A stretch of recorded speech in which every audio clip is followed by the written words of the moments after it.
안녕하세요. 즐거운 책방입니다. 네, 오늘 소개해드릴 책은요, 나의 내면을 들여다보고 나를 좀 더 알아가는데 도움이 될 수 있는 그런 책을 가지고 왔어요.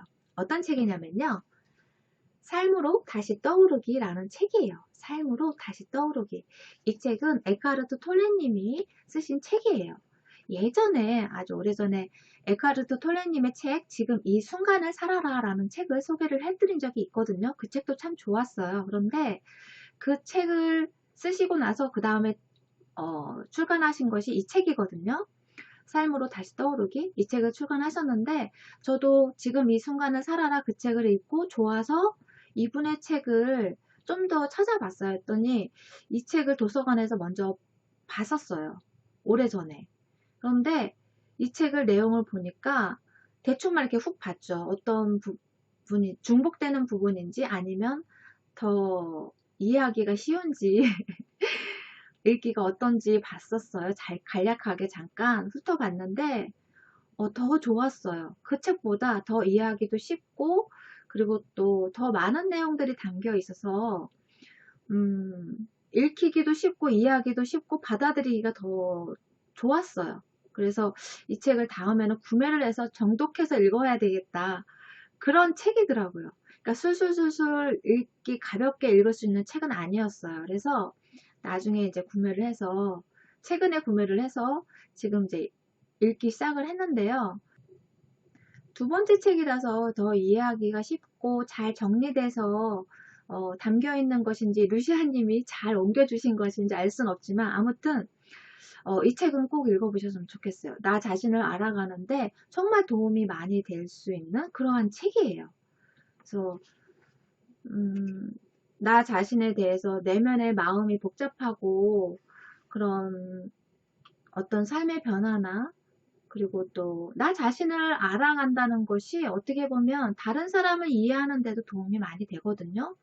그래서 조금 더 여유로운 마음으로 폭넓은 시각으로 바라볼 수 있기 때문에 인간관계가 조금 더 힘들고 아니면 나 자신의 내면의 과거의 상처나 미래의 불안감 때문에 불안하다 그런 생각들이 많이 드신다면 이 책을 한번 읽어보시면 정말 내 마음의 안정을 찾고 그리고 또 내 삶의 방향을 잡아가는데 정말 도움이 많이 될 수 있는 그런 책이라는 생각이 들었어요.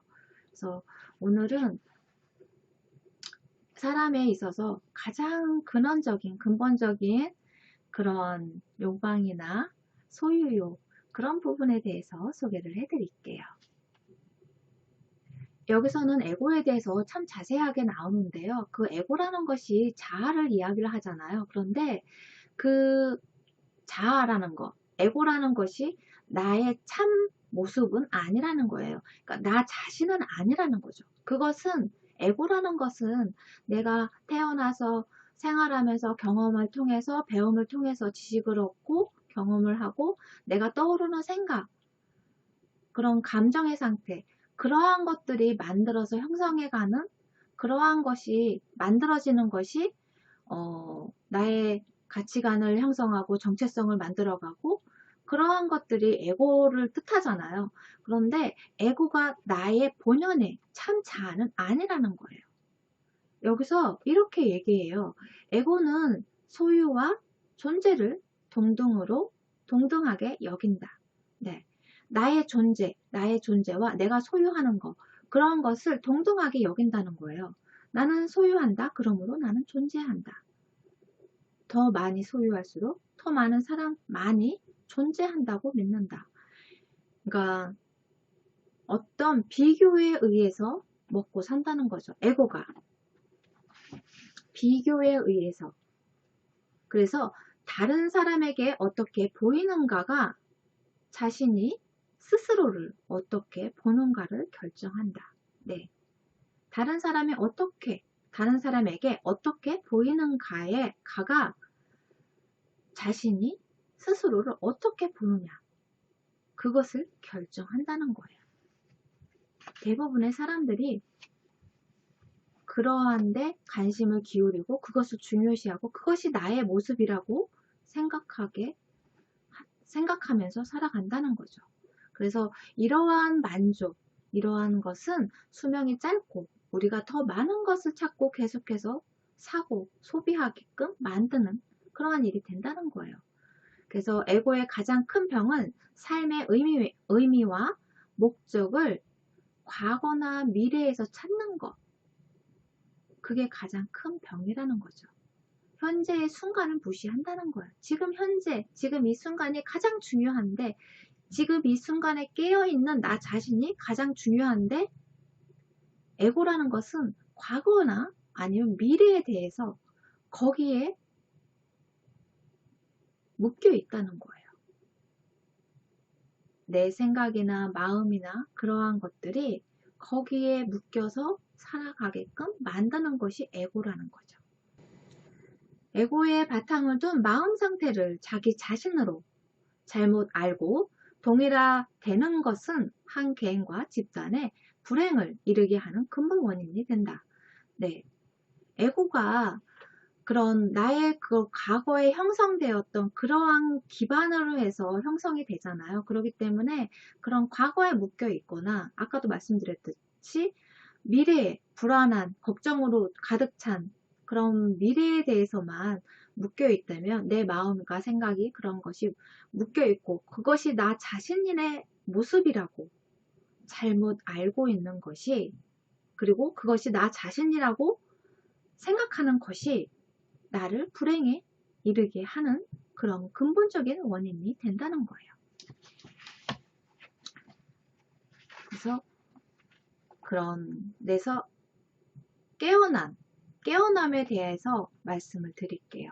지금 이 순간에 깨어있고 지금 이 순간을 깨어있는 상태로 살아간다는 것에 대해서 지금부터 책 내용을 읽어드릴게요. 깨어남의 핵심적인 부분은 깨어있지 않은 자신을 자각하는 일이다.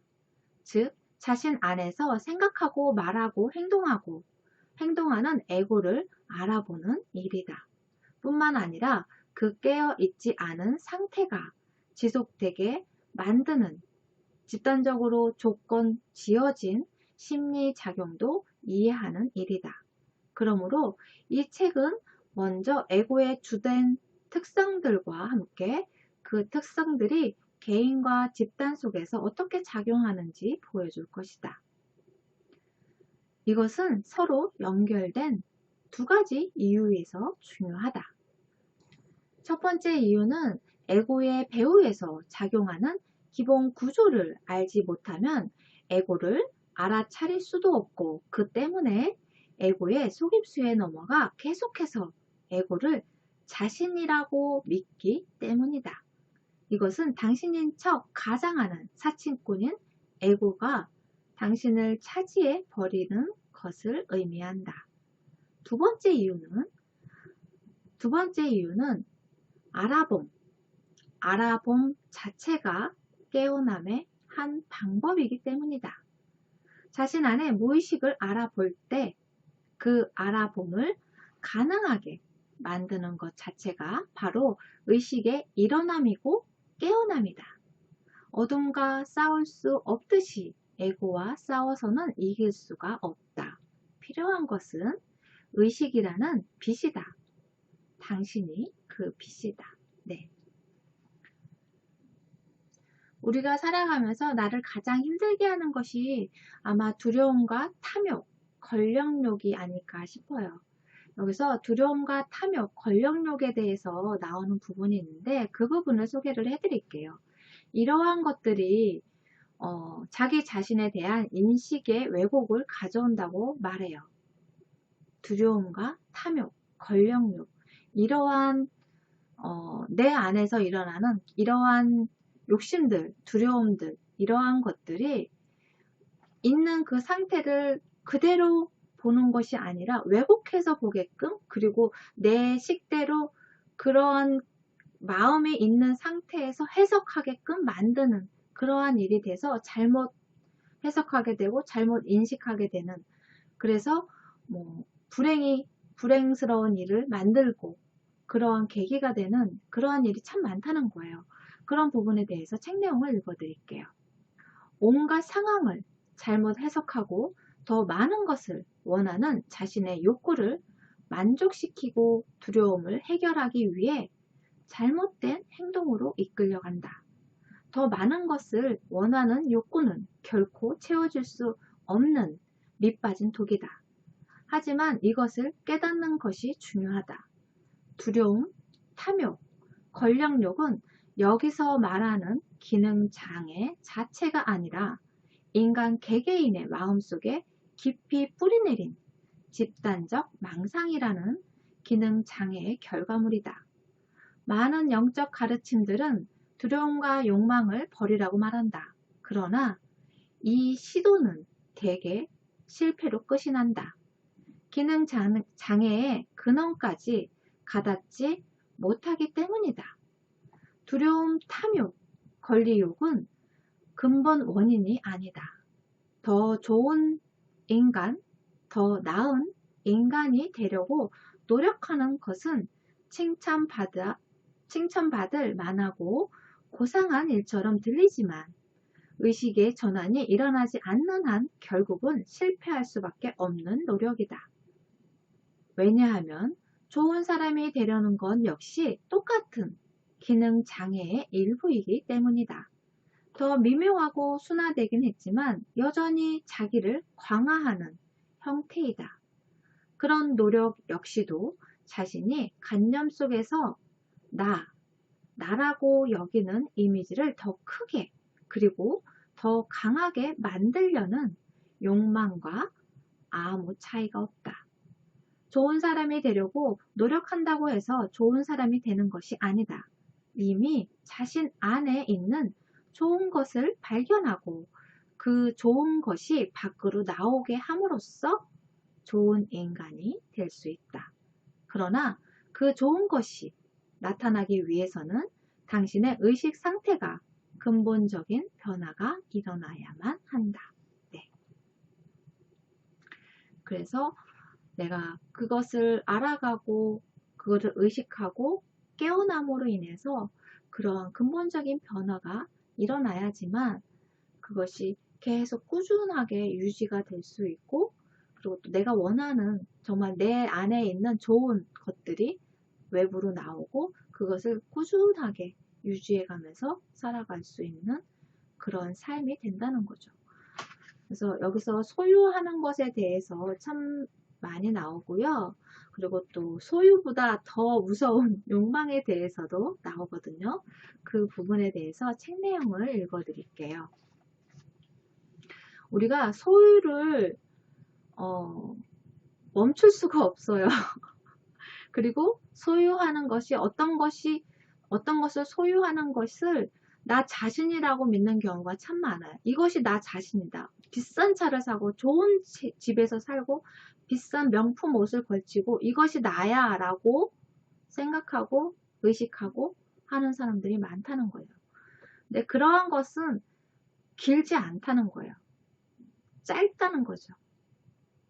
그래서 우리가 어떤 물건을 간절히 원했어요. 그것을 소유했어요. 소유하고 나서 그 당시에는 소유했을 땐 정말 기분 좋고 행복하고 모든 것을 다 가진 것 같고 그리고 나서 얼마 동안은 정말 소중히 간직하고 그런 소유한 거에 대해서 소중하게 생각하고 보물처럼 여겨요. 그러다가 시간이 지나면 흐지부지되고 그게 어디든지도 모르고 그렇게 되잖아요.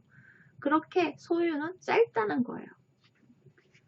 그 부분에 대해서 책 내용을 읽어드릴게요. 에고는 소유와 존재를 동일시하는 경향이 있다. 아까도 들려드렸던 부분인데요. 나는 소유한다. 고로 나는 존재한다. 그리고 더 많이 가질수록 자신이 더 많이 존재한다고 믿는다. 에고는 비교를 통해 살아간다. 다른 사람에게 어떻게 보이는가가 스스로를 어떻게 보는가를 결정짓는다. 남들에게 어떻게 보이는가가 자신은 어떤 사람이며 누구인가를 비춰주는 거울이 된다. 에고의 자아 존중감은 많은 경우 다른 사람들의 눈에 비치는 자신의 가치에 매여 있다.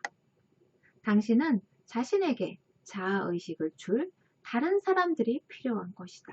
네, 소유란 것이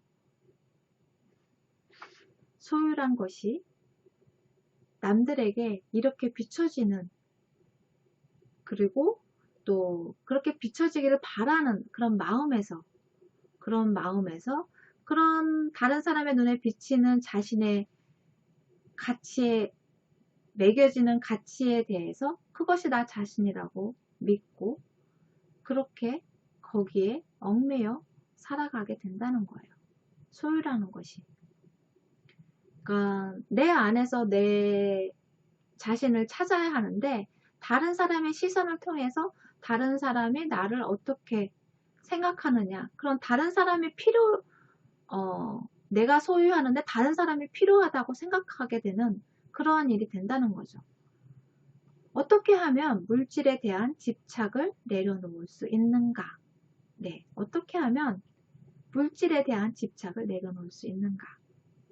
물질 속에서 자신을 찾으려고 하지만 않는다면, 물질 속에서 자신을 찾으려고만 하지만 않는다면 물질에 대한 집착은 저절로 떨어져 나간다.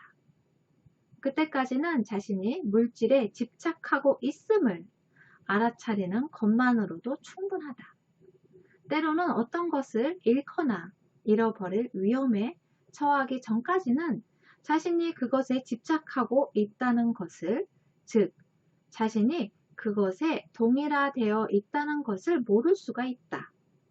잃어버릴까봐 화를 내거나 불안해한다면 당신이 그것에 집착하고 있다는 의미이다. 자신이 물질과 동일화되어 있음을 알아차리면 그 동일화는 더 이상 완전하지 않다. 집착이 있음을 알아차리는 그 알아차림이 바로 나 자신이다. 그것이 의식 변화의 시작이다. 네. 우리가 어떤 물질적인 것도 있겠고 물질적이지 않은 것도 있겠죠. 그런 것에 대해서 소유하라고, 그러니까 욕망 같은 거, 명예 같은 거, 그런 것도 있죠. 그런 것도 내가 지키려고 안간힘을 쓰고 그것을 잃어버릴까봐 불안해한다면 그것이 바로 집착이고, 그것이 내가 소유욕을 가지고 많이 가지고 있다는 증거겠죠. 그것을 나 자신이 그런 마음이 있다는 것을 알아차리는 것 자체가 깨어남이고, 그리고 또 나를 알아가는 그런 변화의 시작이라는 거죠. 그것만으로도, 그것을 알아차리는 것만으로도 정말 큰 변화라고 생각을 해요. 순간순간 내가 이것에 욕심을 부리고 있구나. 내가 소유욕이 없다고 했지만 이런 것에 내가 욕심을 부리고 있고 이것을 갖고 싶어 하는구나. 그래서 더 이것을 가지려고 안간힘을 내가 썼구나. 그런 것을 알아차리는, 그것을 깨닫는 그 의식 자체가, 그게 참 자아고 본래 나 자신이라는 거죠. 그것을 알아차리는 것 자체가 깨어남이라는 거예요. 또 욕망에 대해서 소개를 해드릴게요. 소유보다 더 무서운 욕망에 대해서 소개를 해드릴게요. 에고는 소유물과 자신을 동일시하지만 소유가 주는 만족은 비교적 깊이가 얕고 수명이 짧다. 내면에서 뿌리 깊은 불만족과 불완전한 느낌, 아직 충분하지 않다는 느낌이 숨어 있다. 에고가 나는 아직 충분히 갖고 있지 않다 라고 말하는 것은 나는 아직 충분히 존재하지 않는다 라고 말하는 것이다. 소유의 개념은 에고가 자신에게 견고함과 영속성을 부여해 자신을 돋보이게 하고 특별한 존재가 되기 위해 만든 일종의 허구이다. 그러나 소유를 통해 자신을 발견하는 것은 불가능하기 때문에 그 깊은 내면에는 또 다른 더 강한 충동이 있다. 더 많이를 향한 욕구가 그것이며 우리는 그것을 욕망이라고 부를 수 있다. 네.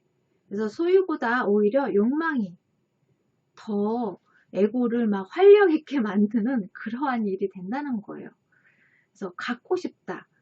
그런 것보다 더 무서운 것이 뭐냐면 더 많은 것을, 아직 충분하지 않다고 더 많은 것을 보유해야지 그것이 나 자신 충분하다고, 나 자신이라고 생각하고 그것을 충족시키기 위해서 끊임없이 노력하고 더 욕심내고